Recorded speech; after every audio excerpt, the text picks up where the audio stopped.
Welcome to Freedomfully, where we cultivate your retirement journey together. Welcome back to Freedomfully, and today we're proving that you don't need a big backyard to live sustainably. We're exploring how to compost in small spaces, apartments, condos, tiny homes, or anywhere you want to reduce waste and create nutrient-rich soil for plants. Did you know that the average household throws away about 30% of the food they buy? That's roughly $1,500 worth of food per year going straight to landfills, where it creates methane, a greenhouse gas 25 times more potent than carbon dioxide. But here's the exciting news. You can divert most of that organic waste from landfills and turn it into black gold for your plants, even if you live in a studio apartment. Today, we'll explore 5 different small space composting methods, from simple countertop systems to more advanced indoor setups. By the end of this video, you'll know exactly which method is right for your space, lifestyle, and goals. Before we dive into the how, let's talk about the why. Composting in small spaces isn't just about being environmentally conscious, though that's certainly important. It's about creating a complete cycle of sustainability right in your own home. When you compost, you become more aware of food waste, which naturally leads to better meal planning and grocery shopping. Many people find they save $50 to $100 per month just by being more mindful about food waste. The compost you create is incredibly valuable for houseplants, balcony gardens, or community garden plots. Store-bought compost can cost $5 to $10 per bag, so you're creating something valuable while reducing waste. There's also something deeply satisfying about participating in natural cycles, even in a small way. Many people find composting meditative and grounding. It connects you to the Earth's rhythms even when you're living in the city. Initially, composting builds valuable skills and knowledge about natural processes. It's empowering to know you can create something useful from what others consider waste. Let's start with one of the most apartment-friendly methods, Bokashi composting. This Japanese technique uses beneficial microorganisms to ferment organic waste, and it can handle almost any food scraps, including meat and dairy. You'll need a special Bokashi bucket with an airtight lid and a spigot at the bottom, plus Bokashi bran, a mixture of wheat bran inoculated with beneficial microorganisms. The initial investment is about $40 to $60, but the system lasts for years. Here's how it works. Add your food scraps to the bucket in layers, sprinkling Bokashi bran over each layer. Press down to remove air, close the lid tightly, and repeat daily. The microorganisms ferment the waste instead of letting it rot, so there's no smell when done correctly. Every few days, drain the liquid that collects at the bottom. This is incredibly potent liquid fertilizer that you can dilute and use on plants immediately. 1 tablespoon per gallon of water is usually the right ratio. After 2 to 3 weeks, when the bucket is full, the contents will look pickled rather than rotten. At this point, you can bury it in soil, add it to a traditional compost bin, or even bury it in a large planter. It will break down into rich compost within 2 to 4 weeks. The advantages of Bokashi are that it handles all food scraps, takes up minimal space, and produces liquid fertilizer quickly. The downsides are the ongoing cost of bran and the need to find a place to bury the fermented material. Worm composting, or vermicomposting, is probably the most popular small space composting method, and for good reason. Red wiggler worms eat your food scraps and produce incredibly rich compost called worm castings. You can buy a ready-made worm bin for $80 to $150, or make your own from plastic storage containers for under $30. You'll need drainage holes, bedding material like shredded newspaper or coconut coir, and about a pound of red wiggler worms. Set up your bin with moist bedding, add the worms, and start feeding them small amounts of food scraps. Worms love fruit and vegetable scraps, coffee grounds, and eggshells, but avoid meat, dairy, oils, and citrus, which can make the bin acidic. Feed your worms 2 to 3 times per week, burying food scraps in different areas of the bin. The worms will gradually eat the bedding and food, producing dark, crumbly castings that are pure gold for plants. After 3 to 6 months, you can harvest finished compost. Push all the contents to one side, add fresh bedding to the empty side, and put new food scraps there. The worms will migrate over, leaving finished compost behind. Common issues include fruit flies, usually from overfeeding, bad smells, too wet or wrong foods, or worms trying to escape, usually pH problems. All of these are easily fixable with simple adjustments.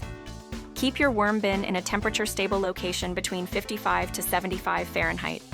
A closet, under the kitchen sink, or in a basement works well.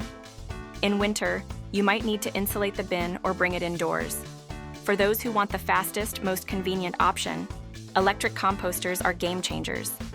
These countertop appliances can turn food scraps into compost-like material in just 4 to 8 hours.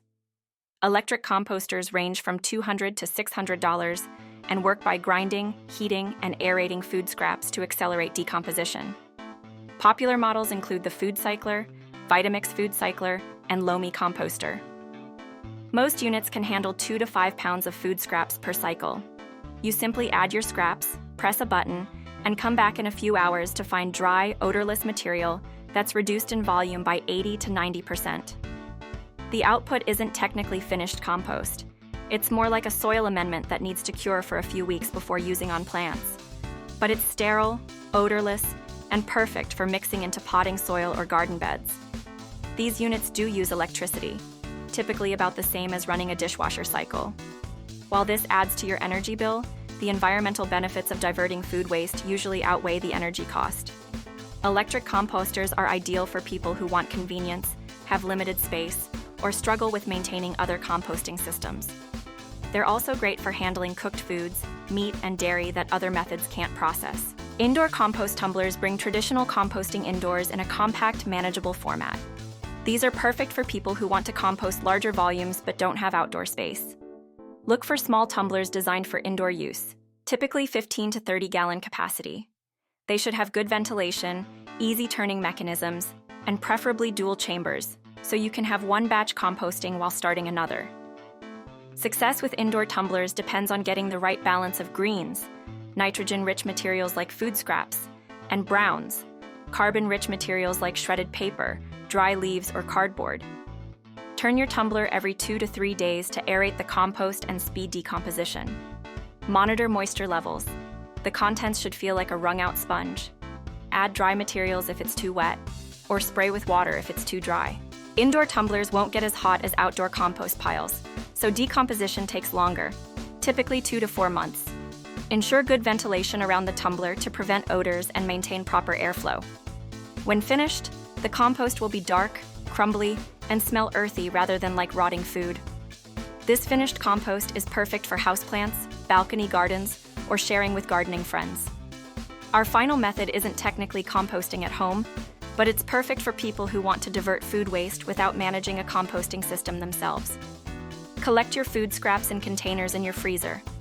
Freezing eliminates odors and fruit flies while preserving the scraps until you can dispose of them properly. Use old yogurt containers, freezer bags, or dedicated compost containers. Many cities now have community composting programs where you can drop off frozen food scraps weekly or monthly. Check with your local government, farmers markets, community gardens, or waste management companies. Some areas have compost pickup services, similar to recycling pickup. Companies like Compost Now, Bootstrap Compost, or local services will collect your food scraps and often provide finished compost in return. Consider starting a composting program in your apartment building or workplace. Many property managers are interested in reducing waste costs, and group programs can make composting more economical and convenient. Freezer composting is also perfect for seasonal composters or people who travel frequently. You can collect scraps when you're home and dispose of them when convenient, without worrying about maintaining living systems. Now let's help you choose the best composting method for your specific situation. Consider your space, budget, time commitment, and what you want to achieve. For minimal space, Bokashi or electric composters work best. If you have a closet or under-sink area, worm bins are excellent. For slightly more space, indoor tumblers handle larger volumes. Initial costs range from $30 for DIY worm bins to $600 for high-end electric composters. Consider ongoing costs too. Bokashi needs bran, worm bins need occasional bedding, electric units use electricity. Electric composters require the least daily maintenance, while worm bins need regular feeding and monitoring. Bokashi is low maintenance but requires planning for disposal. Tumblers need regular turning. If you want finished compost for plants, worm bins and tumblers produce the best quality. If you just want to reduce waste, any method works. If you want liquid fertilizer, Bokashi is unique in providing that. Consider your comfort level with worms, your tolerance for any odors, your travel schedule, and whether you want a completely automated system or don't mind some hands-on involvement. You can also combine methods. Use freezer storage for backup when your main system is full, or use Bokashi for meat scraps and worms for vegetable scraps. Ready to get started? Begin by choosing your method and gathering supplies. Start small. It's better to succeed with a small system than to get overwhelmed with something too ambitious. Common mistakes include overfeeding worm bins, not maintaining proper moisture levels, adding inappropriate materials, or expecting results too quickly. Be patient and adjust as you learn. If you encounter problems, odors, pests, slow decomposition, don't give up. Most issues have simple solutions, and online communities are incredibly helpful for troubleshooting. Once you're successful with one method, you might want to expand or try different approaches. Many people end up with multiple systems for different types of waste or different seasons. Composting without a backyard isn't just possible. It's practical, rewarding, and makes a real difference for the environment. Whether you choose Bokashi, worms, electric composters, tumblers, or community programs, you're participating in the natural cycle of renewal. Every pound of food waste you divert from landfills prevents methane emissions and creates valuable soil amendment. Plus, there's deep satisfaction in turning waste into something useful. Start with the method that appeals to you most and fits your situation best. You can always adjust or try different approaches as you gain experience. Which composting method are you most excited to try? Do you already compost in a small space? Share your experiences and questions in the comments below, and if this video was helpful, please give it a thumbs up and subscribe for more sustainable living tips. Thank you for watching Freedomfully as we cultivate your retirement journey together. Take care.